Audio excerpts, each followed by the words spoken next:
Vamos continuar nossa série de algoritmos de ordenação com a última implementação do problema de buscas, que a gente vai fazer utilizando aí a linguagem Dart, que é a linguagem utilizada no framework do Flutter. Oi pessoal, eu sou o Bruno Santiago e vamos continuar nossa implementação do programa de busca. Então vamos iniciar aqui, vamos já abrir o nosso VS Code, tá?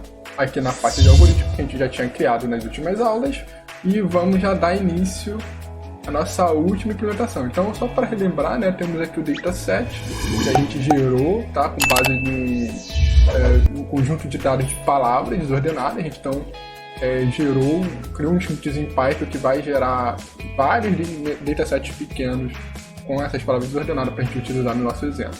Então a gente já fez aqui o algoritmo em Python em JavaScript, implementando, usando Nodes para rodar esses programas, e no vídeo de hoje a gente vai utilizar então a linguagem Dart. Então vamos já criar o nosso arquivo search.dart, tá? Que é a extensão que é utilizada para rodar Dart, né? Os arquivos Dart. Então o Dart, ele é bem parecido com o C, tá? Ele é meio que uma mistura de Java com JavaScript, porque ele também é baseado na especificação ECMAScript 6, né? Que as novas versões do JavaScript a partir de 2015 também seguem essa padronização do ECMAScript. Então ele tem meio que as duas características, né? Então vamos então iniciar aqui. A gente tem parecido com essas linguagens variantes do C, Java, C++, a gente tem a função main, que é onde a gente vai executar o nosso programa, e nessa função main a gente vai ler o nosso arquivo e vai executar tudo, e vai executar nossa busca. Então vamos só utilizar um exemplo aqui para ver se está funcionando, né? Então vamos botar aqui teste, tá?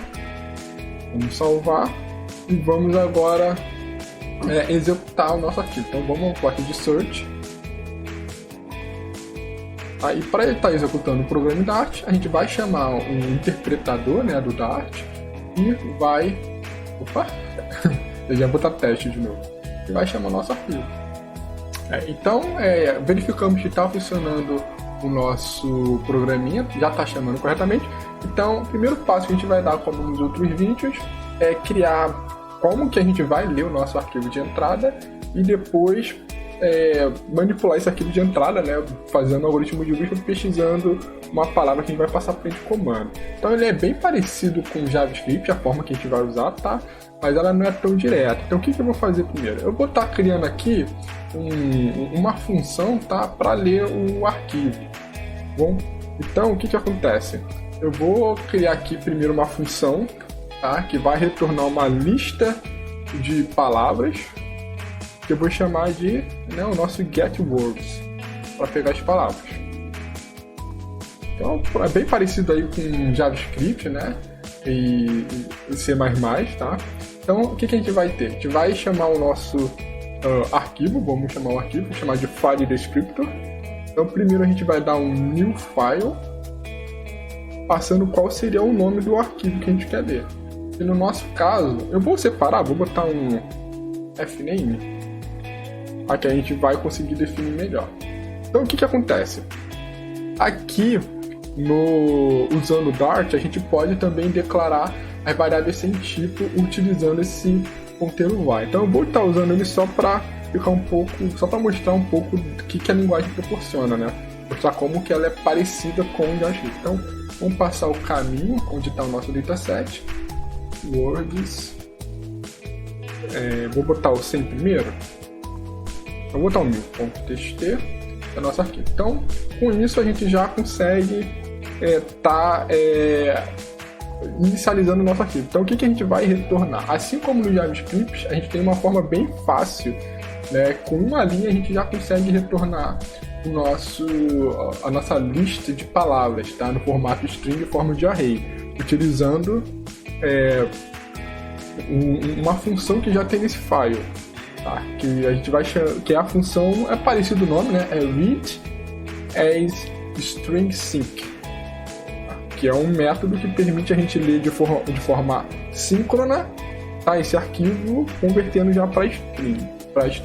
O que a gente vai fazer? A gente vai ter esse arquivo que vai ser um texto enorme, a gente vai dar um split nele, pegando a quebra de linha, utilizando esse /n, né, fazendo essa divisão /n, e para todo elemento desse array que a gente vai formar, a gente vai usar uma função parecida com o filter lá do JavaScript, né, que é para a gente ler cada vetor, né, cada posição do nosso array, do nosso vetor, e fazer uma condição, né, filtrar ela. Então, como a gente vai fazer isso? A gente usa um esquema de array function do JavaScript, né? Então, para todos os elementos desse vetor que a gente criou, o que a gente vai fazer?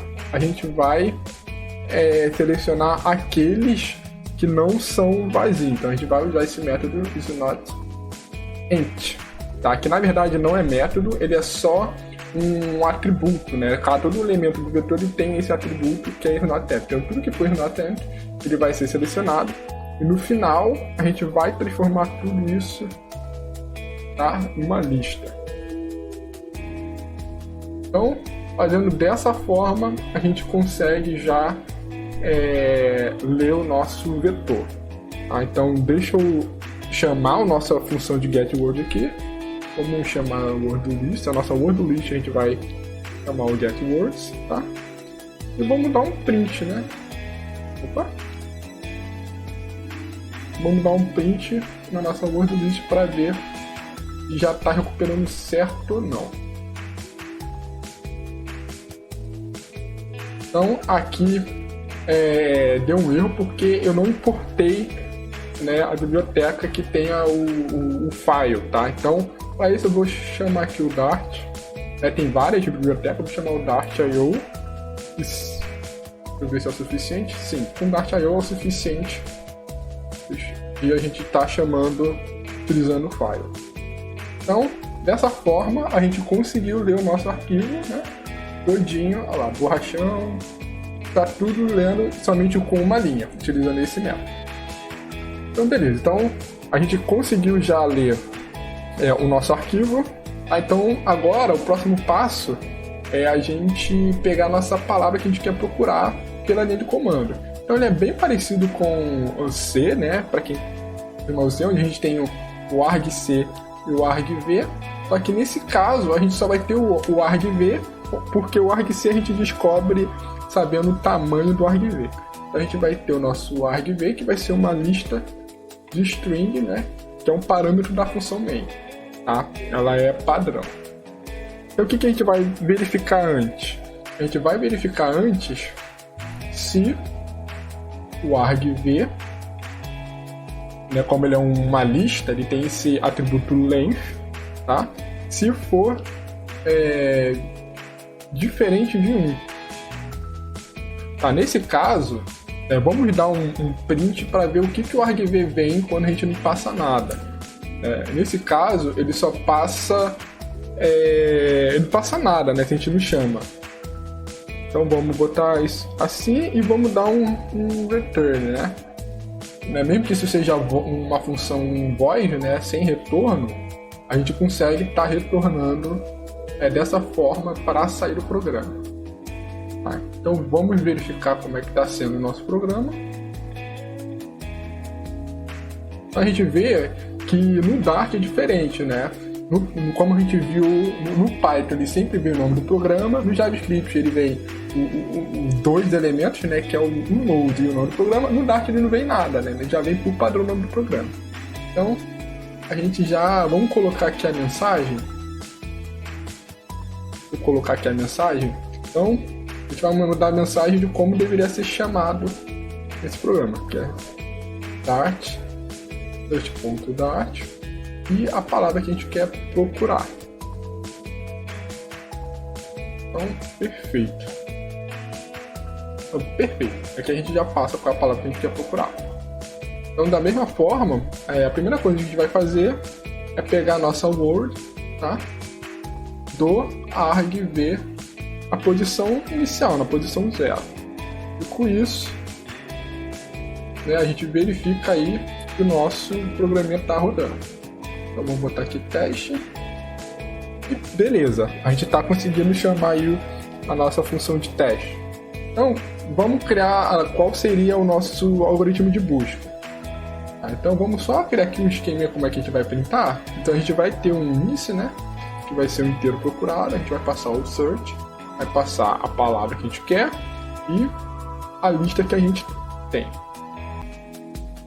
Então, feito isso, a gente vai printar o índice e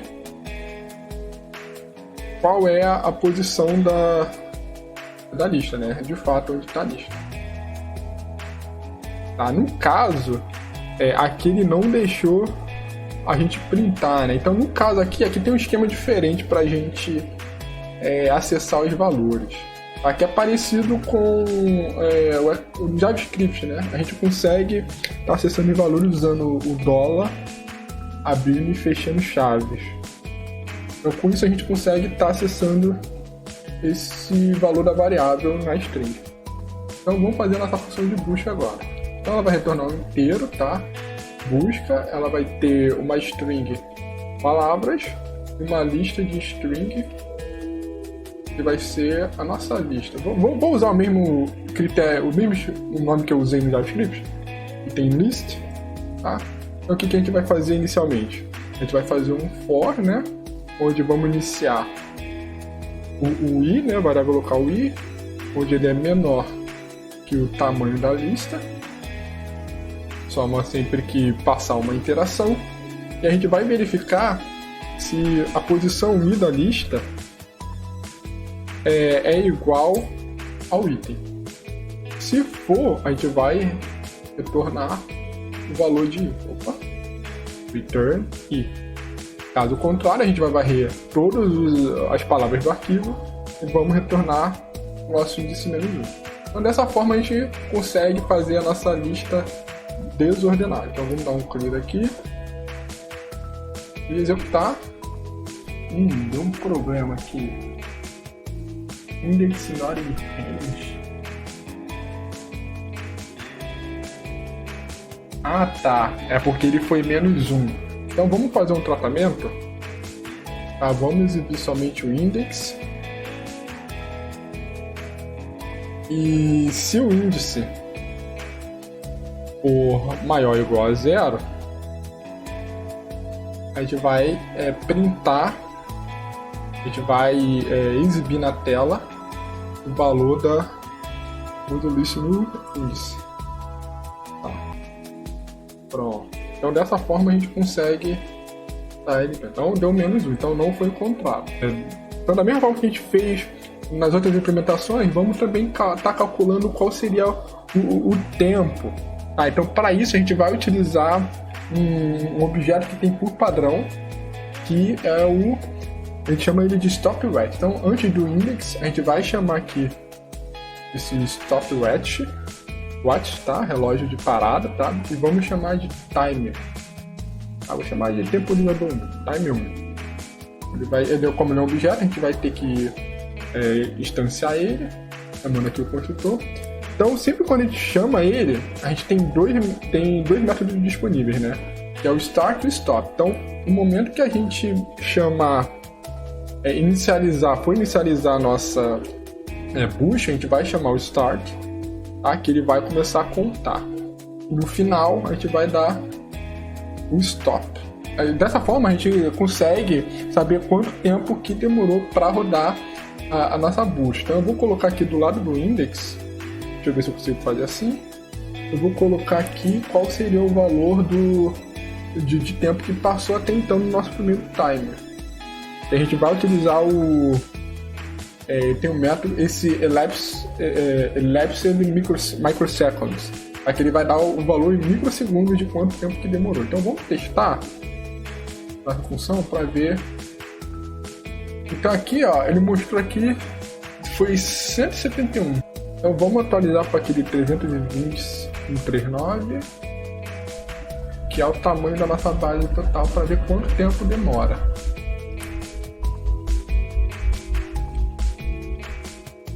Ah, tá. Então, assim, comparado com o anterior, né, demorou aí 2.000 microsegundos, que é 2 milissegundos, né? É um pouquinho pior do que do JavaScript, né?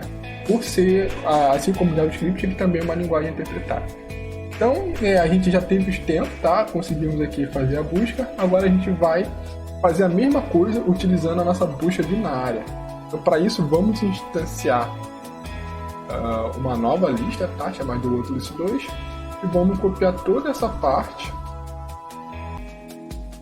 Vamos também criar um novo stopwatch, chamar de stopwatch 2. Vamos atualizar aqui e vamos ver como é que seria a execução quando implementando a nossa busca binária. Para isso, a gente vai precisar ordenar nossa lista antes de estar executando com a lista binária. Então a gente simplesmente chama aqui o método sort, que é por padrão da linguagem. Então, beleza, fazendo isso, o que a gente vai querer agora? Vamos querer simplesmente printar, né? Copiou? Vamos copiar aqui e printar qual seria os valores que a gente quer ver. Então, index2 aqui, vamos botar o valor de 2 em index2 e o valor do segundo tá. Então, falta somente a gente estar implementando a nossa busca binária. Então, vamos copiar a nossa busca. Aí a gente já consegue economizar um tempo. Chamar de bin search, tá? Então, só para relembrar, aqui, utilizando a busca em algoritmos não ordenados, em listas não ordenadas, sempre toma uma complexidade O de n, porque no pior caso a gente vai varrer todo o arquivo, e se não, o pior caso é quando a gente não encontra aquela palavra desejada. Então a gente varre todo o arquivo, né, lendo aí as n palavras. Então, por isso que é O de n. E na busca binária, a gente tem a complexidade de pior caso, log de n. Tá? Então vamos apagar aqui tudo e começar o nosso algoritmo. Busca binária. Então, vamos aí primeiro inicializar nossos índices do início e do final, tá? Vou chamar de low o índice que inicia a lista e de up o que é do tamanho da lista. Então vai ser o list.length menos 1. Aí nosso critério de parada vai ser enquanto, né, o low for menor que o up. Tá? Esse low e o up eles são índices que vão varrer as posições da lista. O low ele sempre inicia do início e ele vai incrementando. O up ele inicia no fim da lista e vai decrementando. Então qual é a ideia no início? A gente calcula primeiro qual é o elemento central da lista, né? A gente calcula qual que é o meio. A gente simplesmente pega o low mais up e divide por 2. E aí isso vai dar o elemento central. Tá? E a gente vai fazer a divisão espertinho, dando shift à direita. Vamos botar nosso comentário padrão, low mais up dividido por 2. Então, o momento que a gente calcula o meio, a gente vê qual é a posição, né, desse meio. Então, a gente vê aqui, ó, se a posição que está no meio for o item que a gente está procurando, então a gente simplesmente retorna o índice que a gente encontrou, né, como é o caso anterior. Se a gente não encontrou o item, tá, então a gente vai ver se o nosso item ele é maior, né, que a posição do meio, o list meio. Se no caso ele for maior do que a posição do meio, a gente pode descartar a primeira metade do nosso array, né? Então tudo que for menor do que o elemento central, a gente não precisa mais verificar. Então como é que a gente descarta isso? A gente atualiza o low, né? O low ele não vai estar apontando mais para o início da lista, ele vai estar apontando para o elemento posterior ao meio. Então a gente bota aqui, ó, o índice do meio mais 1. Né? E caso contrário, significa que a palavra que a gente está procurando ela é menor do que o elemento da lista. Então a gente não precisa verificar os elementos que são maiores do que a metade. Então a gente atualiza o up, né, com o centro menos 1. Tá? Aqui ele está dando um erro. Tá. Esse erro dá por causa que isso aqui é uma string. Então no Dart, para a gente estar verificando essa comparação entre string, tá, né? Com a igualdade ele funciona corretamente, mas só que com o string ele precisa utilizar um método chamado aqui de compare to. Aqui é igual do já. Então a gente vai comparar essa string com o item, né? E no caso ela retorna 3 valores, né? Ela retorna 0 se for igual, retorna menor que 0, né? Um número menor que 0, menos 1 se a palavra central for melhor que a gente está procurando, e retorna um número positivo, né? Maior que 0 se o elemento que a gente está procurando, né? Se o elemento do min for maior do que o item.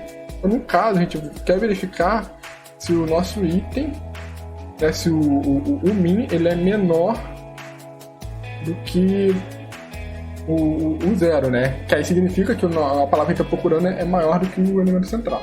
Então, se a palavra que a gente está procurando for maior que o elemento central, o elemento central vai ser menor que a gente está procurando, então a gente vai atualizar aqui vamos descartar a primeira parte, como a gente fez da mesma forma. Então vamos testar o nosso algoritmo. Então terminamos aqui, vamos limpar para a gente ver os nossos resultados e vamos testar aqui o teste.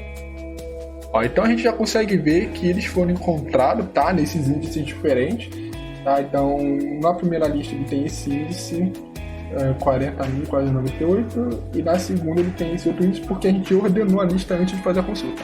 De cara a gente já vê aí que a diferença é de uma ordem de grandeza, né? Onde aqui demorou 318 microsegundos e aqui demorou já 2.382 milissegundos, né? Demorou 2 milissegundos. A gente já vê aí de cara a eficiência de estar buscando numa lista já ordenada. Então vamos pegar um elemento aqui qualquer para ver quanto é que é essa diferença. Né? E aí de cara a gente vê que a diferença aí é 2 ordens de grandeza. Né? A gente, na verdade, foi até mais rápido de descobrir que o elemento não está na lista, né?